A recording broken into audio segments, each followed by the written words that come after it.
Hello, hi, welcome to the Glowing Skin series. I'm Christine Ho, and today I have Steven Horne from the School of Modern Herbal Medicine and the Tree of Light. So, hello, welcome, and thank you for being. Hi. Yeah, thank you for having me.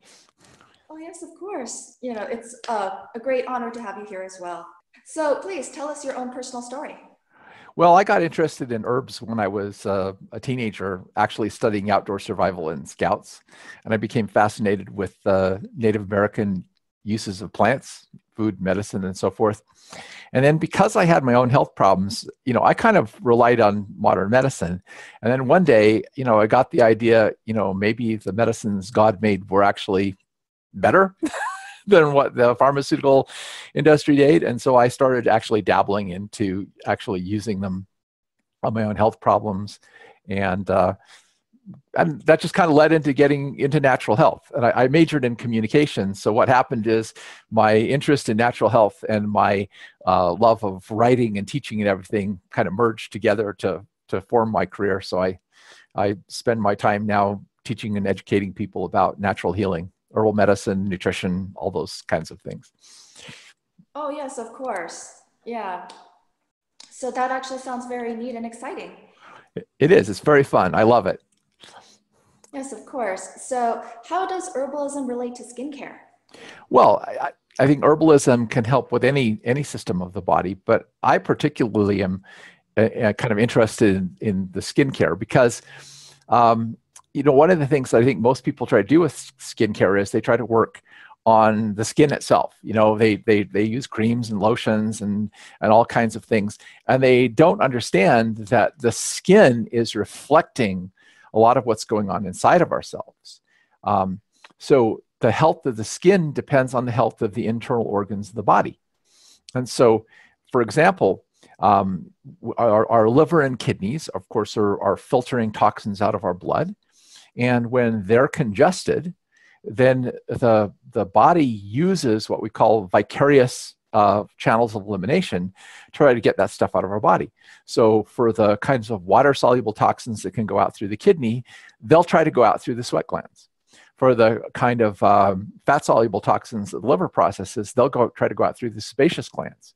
And what you get then is those irritants passing out of those glands in the skin will cause inflammatory reactions on the skin. So you get rashes, you get pimples, you get acne, you get all those kinds of things. These are actually signs the body is trying to throw off something using the skin. And people try to treat it by working on the skin itself. But what they really need to do is go inside and detoxify their body to help their skin. Same thing's true of the health of the skin as far as nutrition goes. The skin needs nutrients, the skin needs good fats, the skin needs minerals and so forth. And many people are deficient in minerals and good fats and fat-soluble vitamins and so forth. And so as a result, their skin just doesn't look, their skin and hair don't look good. And for me, I don't really use much on my skin other than that I use natural soaps and I try to use natural products that don't have a lot of chemicals in them. But I regularly go for massage therapy, and I've had lots of massage therapists say, "Gosh, you have healthy skin," and I think it's because I'm taking care of the health of my body internally, and therefore the skin, represents the health. I'll give you, if you don't mind, I'll give you one more example: the thyroid. Okay, the iodine, which is really, really critical for burning and metabolizing and utilizing fats in the body, okay? So if you have a thyroid problem, okay, for example, low thyroid tends towards dry skin because you don't get the oils being processed properly to keep the skin moist, keep the sebaceous glands healthy. If you have hyperthyroid, you'll get very oily, clammy skin because the thyroid will hyperstimulate the skin. So obviously there's just a lot of internal organs and systems that affect the way you look and the way your skin functions. Okay, yeah, no, that's very good, very helpful advice, especially. So, what kind of herbs would you recommend, especially to be used for skincare?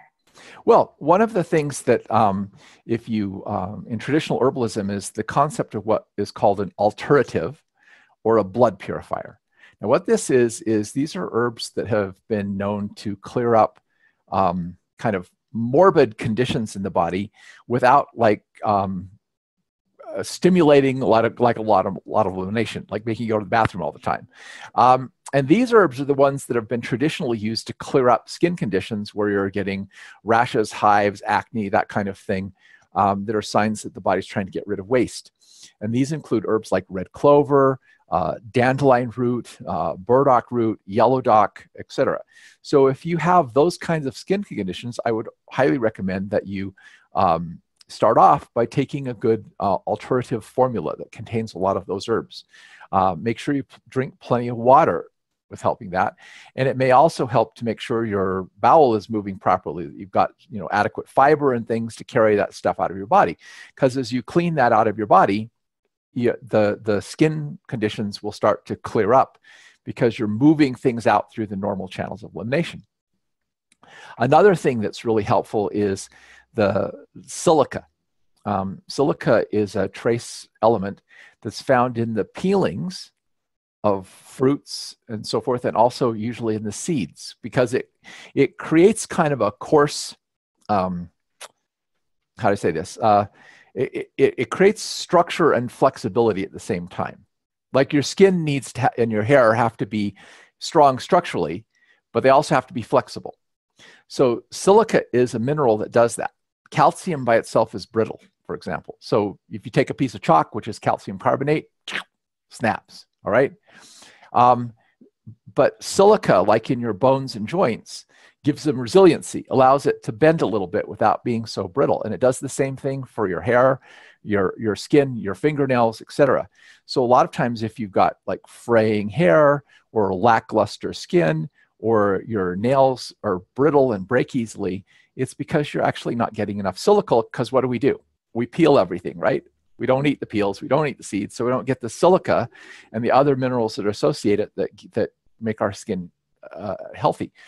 So silica is found in an herb called horsetail. It's also very rich in a lot of seaweeds, especially dulse. It's also present in grass like wheatgrass and barley grass. And so I've used a supplement called HSNW that's horsetail, dulse, rosemary, and what's the other one? Sage, okay?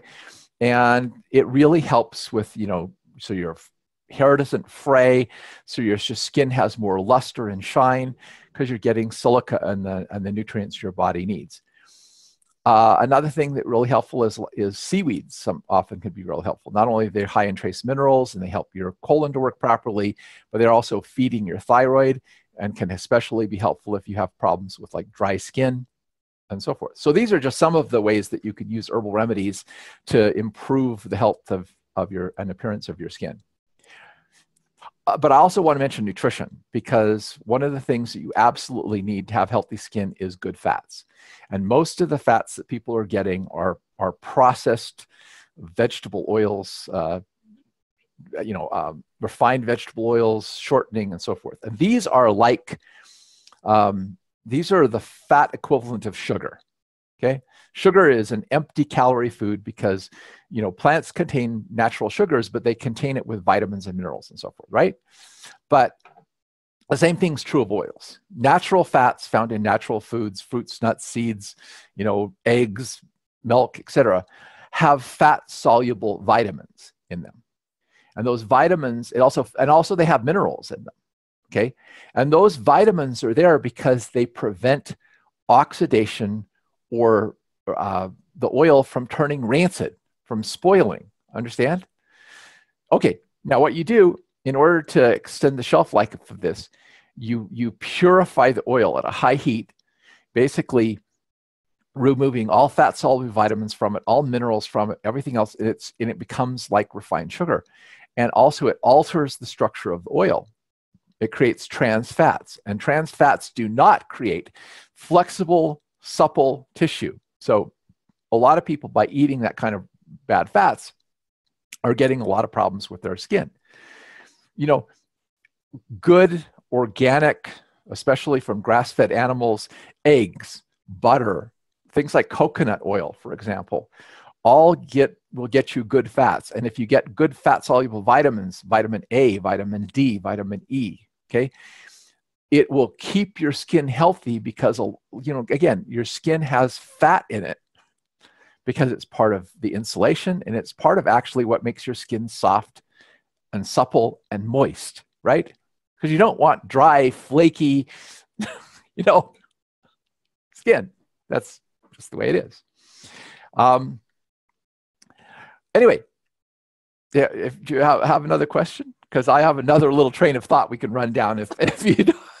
If you don't. Oh, of course, we can always go through these trains of thoughts. I was just noticing like how, so many of the questions were whizzing by them, or they were too related to like the earlier questions. So I was like, oh man, how am I going to ask? So I was just trying to think of as we were going on our conversation. So yeah, well, one of the questions I was going to ask you based off of what you had said earlier, like, try to help the audience know which herbs are better to be taken orally versus which herbs will be better taken topically. Well, all the things I've mentioned so far are really internal remedies. There are, plants and things that you can aid the skin topically. For example, if you need to tone up the pores, because you're perspiring too much or your skin is too oily, you could use something that's a little bit astringent topically. Astringents are herbs that contains tannins, and tannins contract and tone tissues, tighten it up a little bit. A common astringent that's used that way is witch hazel, right? Okay. There are others that you can use. They can also be helpful for swelling and skin rashes, and they can also be helpful topically if you have little blood vessels that break, so you get little red stuff in your nose or in your cheeks or whatever, that kind of problem. Something that has a little bit of astringent toning quality topically can be very helpful.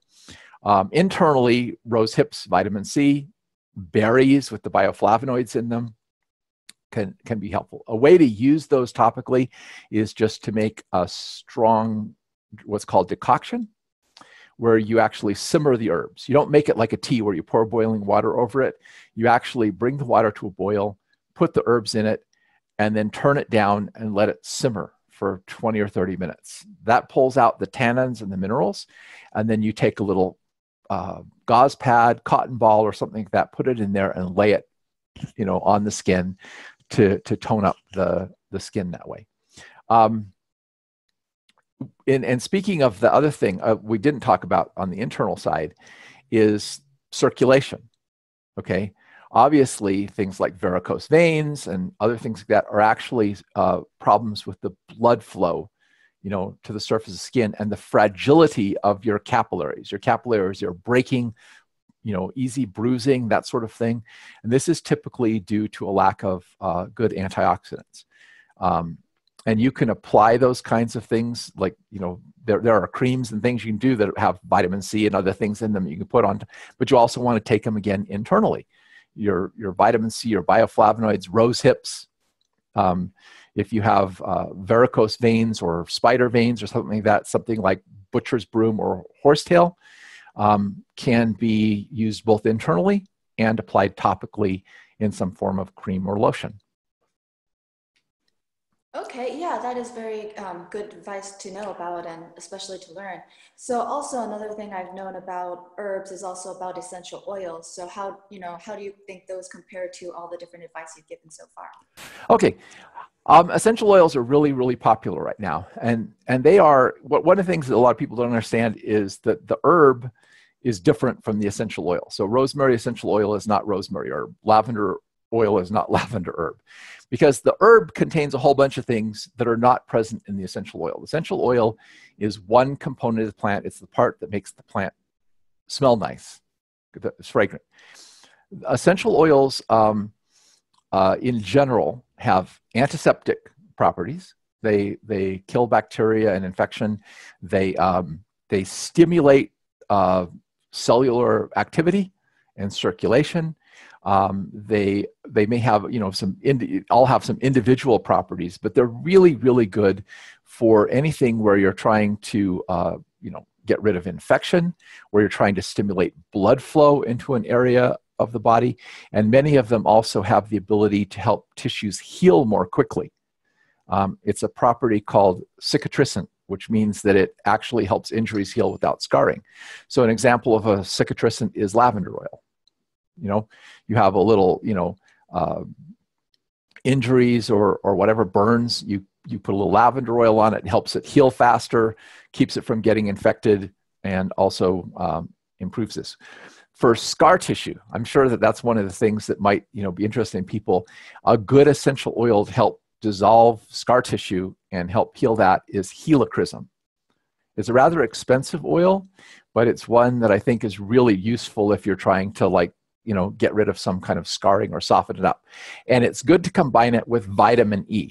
So if you take, since most of the time it's not a good idea to put essential oils on just straight, you want to dilute them in a carrier oil, so they're not quite as harsh. You can get a little vitamin E oil, squeeze it, you know, out of the gel caps. I just poke a pinhole in them, put a couple in there, add a drop of helichrysum, and then you could put that on the scar, and that really will help to soften the scar tissue and promote healing, okay?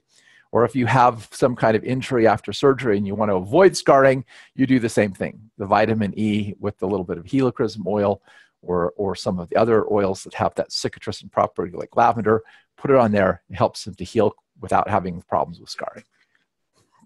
Okay, yeah, that's great. That's very good advice, definitely. So is there any type of, so which ones do you recommend for different other types of skin issues, such as, like, you know, eczema, psoriasis? I know acne, but, you know, some of the audience probably wouldn't, so you can also give some of that information too, you know.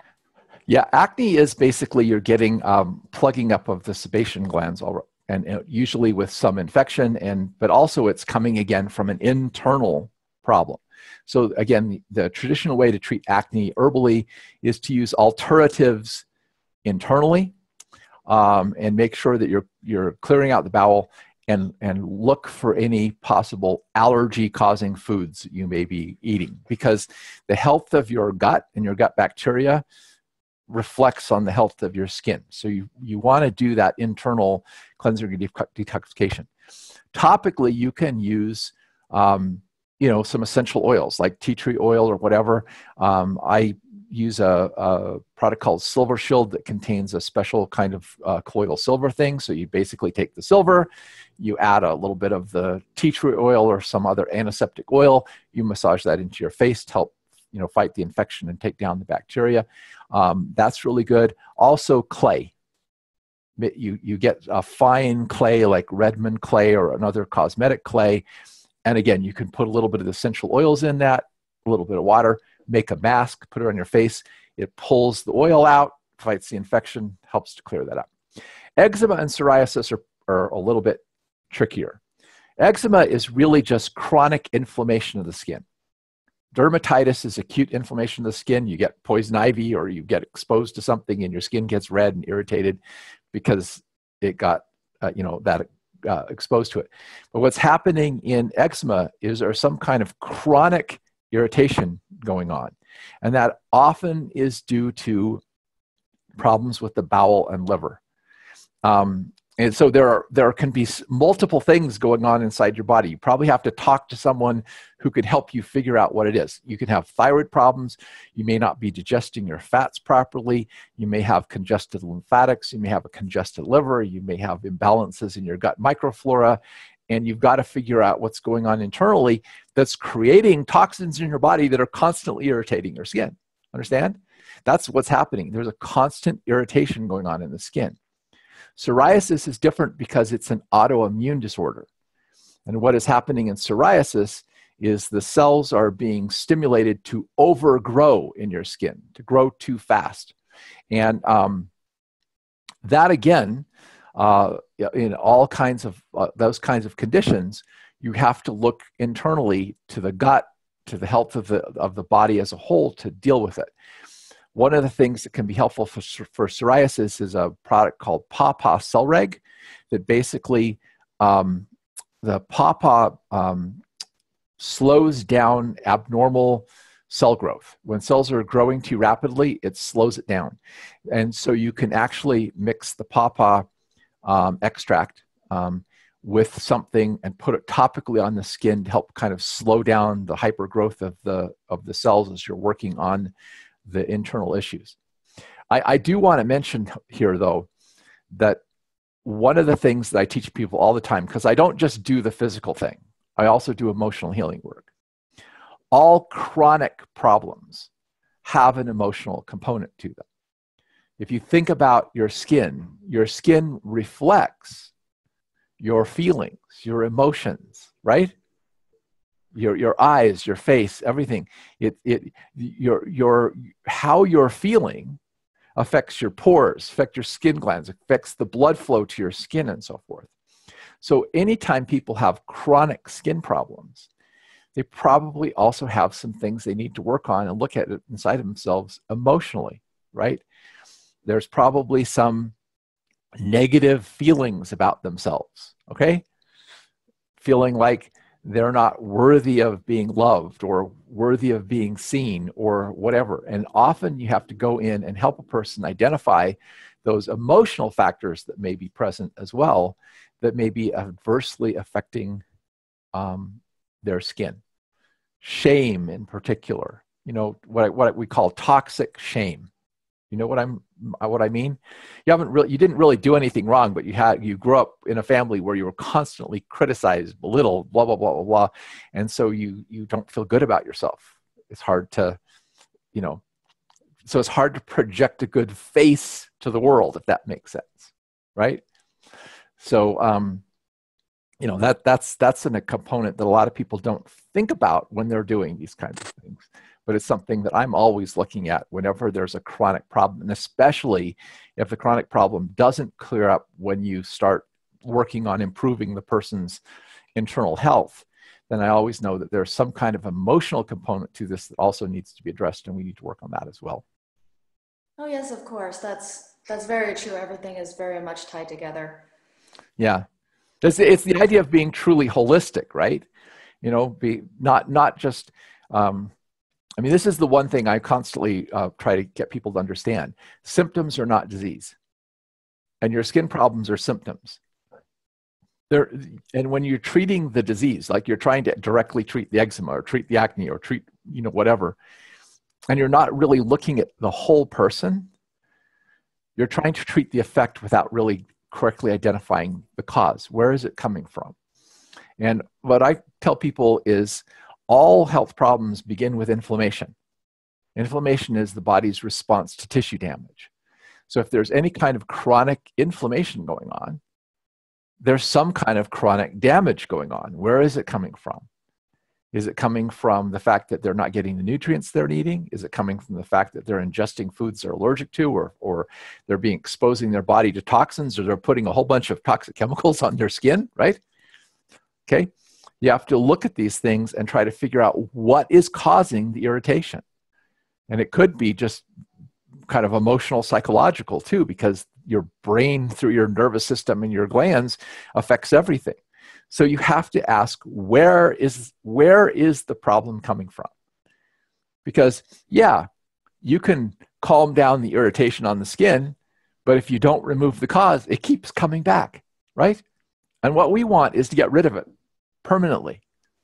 And so we have to look beyond the symptom and get in deeper into the body and identify the cause. Oh yes, of course. So yes, tell us also about, your courses that you teach and, how you can help others to become a natural healer. Yeah. So, this is what I do for a living is teach people about natural healing. And I have courses. And one of the most basic courses is the Fundamentals of Natural Healing course, which basically lays out the entire philosophy of how I heal, starting with understanding inflammation, pain, and what happens when we get injured, and how you use herbs or other things to reverse that injury. And so the fundamentals, I'm redoing the course this year, and so we're doing the module 1, which is healing pain and injuries. And that's an 8-lesson course for $75, and your people can get a discount half off of that for using the code SKIN at checkout. Okay, but as I explain in that course, understanding what happens when your body gets injured and how you reverse that process is the key to beginning to understand healing in general.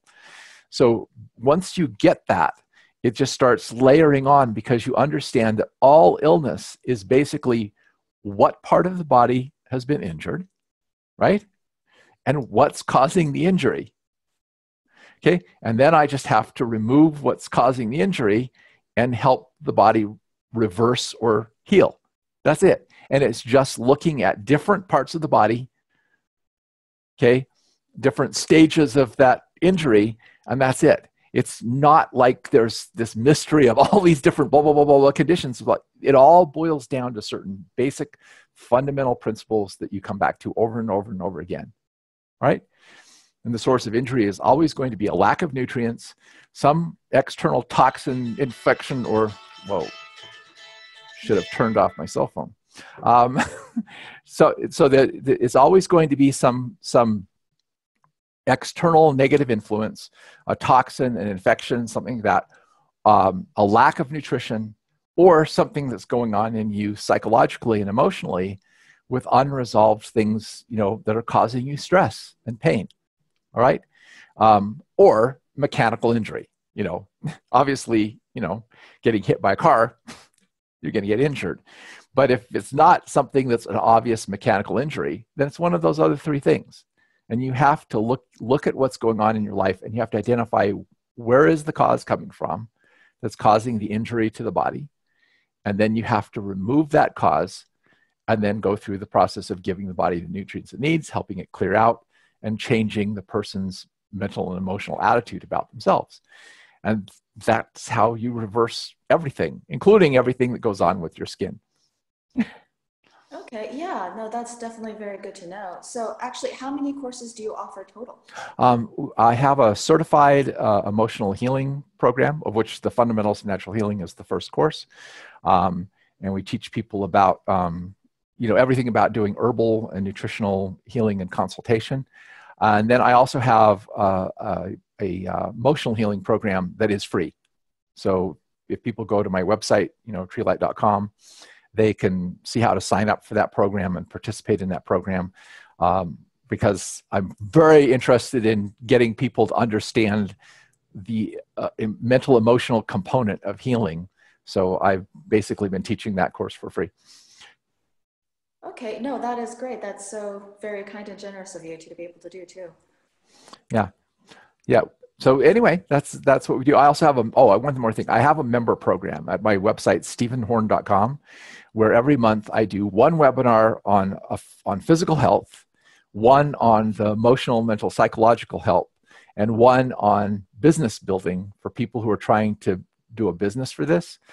And there's a whole archive of a database full of herbal products, information about treating conditions, past webinars, past archives, all kinds of information that people can have. And it's only $19.95 a month to become a member. So yeah, that's great. Yeah. So actually, how many of the courses do you need to take to, finally be considered a natural healer? Well, let's see, I've been doing this for how long? 38 years now. You're always going to learn, but I think our certified emotional healing course, which consists of 7 courses, is a really good way to actually get an education where you actually will start feeling confident going out and helping people. And the reason is because you're not just memorizing a random list of ailments and treatments for them. You're actually getting in and understanding how your body works, how it heals, and getting familiar with the tools that you have. But it gives you a way to think about approaching the problem. And one time I was, a friend of mine and I were talking to 2 people who'd gone to Bastier's 4-year herbal program, and both of them were afraid to do consults. They had all this knowledge, but they didn't have any idea how to sit down and start thinking through a case. So my friend and I basically laid out just the fundamental framework that I start off teaching my students. Okay. And they go, at the end, it took us about an hour to explain it to them. And they went, I think I could do a consult now, because it organized the information and the approach in the way that they do it. And that's what I do, is I build that foundation of understanding that then all the rest of it gets added into. So it makes sense. It's just not a random bunch of material. And I think this happens because my major, again, is communications, and I've always been interested in ways of presenting material effectively and teaching people effectively. So my love of that merges with my love of natural health and enables me to really put together stuff that helps people succeed. I've had people who go to my classes and they say, I was able to go back and go the next day, go to my group of people and teach what you taught me, because I make things that clear. So yeah, that's very good. That definitely is an amazing skill to learn, and definitely very helpful, especially for all of your students. Yeah. Yes. So tell us, what are you most proud of from 2017? My decision to do the emotional healing course for free. Yeah. Actually, 2017 was a good year for me. I got married, and so it's been a really nice year. So if there was anything, that would be the biggest thing from 2017. But as far as business goes, I just made a decision that I needed to get the information out about emotional healing and decided to teach it for free. And I think it's opened up a lot of doors. I was just reading today the online course, a lot of amazing transformations people are having just from the first 2 lessons of the new course. And so I'm very, very, very pleased with that. Oh, okay. Yeah, that's great. That's definitely something for so many people to look forward to too. Yeah. Yes. And so what are you most excited about for 2018? I'm working on redoing my herbal courses to make them even easier for people to go through. So I'm really looking forward to that process. I've had this tendency in the past to go teach a class, and it's an hour and a half long or more, and I realize most people are too busy to digest that much information at once. So I'm going back to all my herbal program, and I'm making all the lessons a half an hour. So basically giving them one little piece of information to digest, and so they can complete that lesson with the reading, listening to the lesson, and the quiz to make sure they mastered it all in less than an hour. Because I think people just are busy, and I want to give people a ability to do this without having to spend quite so much time. So I'm really looking forward to that process of updating my courses to follow that format. Oh yes, that would actually be very good, because that also definitely, especially with the days workings, the average working adult, trying to get by with their regular day, that would actually be perfect for them, especially. So Yeah. That's definitely a great idea to be able to do. Yeah. Implement. So you did say it a little bit before, but let's just have you explain it to us again. So tell us about your free gift. Yeah. Well,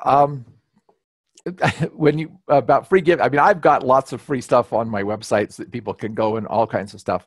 But what I'm doing is offering a discount of a half off for the first module of the emotional healing course. So it's 8 lessons, and it teaches you all about what happens when you injure the body and how to take the pain and reverse the injury in somewhere between 5 and 20 minutes. And so that class is regularly $75 for the 8 lessons. And if they enter the coupon code SKIN, a discount at the checkout, they can get it for half off. And when you get done with that, I've taken people with smashed fingers, all kinds of injuries. And in 5 to 10 minutes, I've got completely out of pain. The swelling's gone down and the pain doesn't come back. So it's really, really amazing and very practical stuff that you can start using immediately, and then it builds from there. So. Oh, yes. Yeah, so if you would like to have access to be able to take that first course from him for half off, be sure to click on the link below, and also don't forget to put in the coupon code SKIN. Right. So yes, So that's about all the time we have here today at the Glowing Skin. So thank you so much for joining us today, Steven Horne. No, you're welcome. Thank you for having me. Oh, yes, of course. And yes, so tune in tomorrow for the next guest. And so we will see you again later. So thank you. Bye. Okay.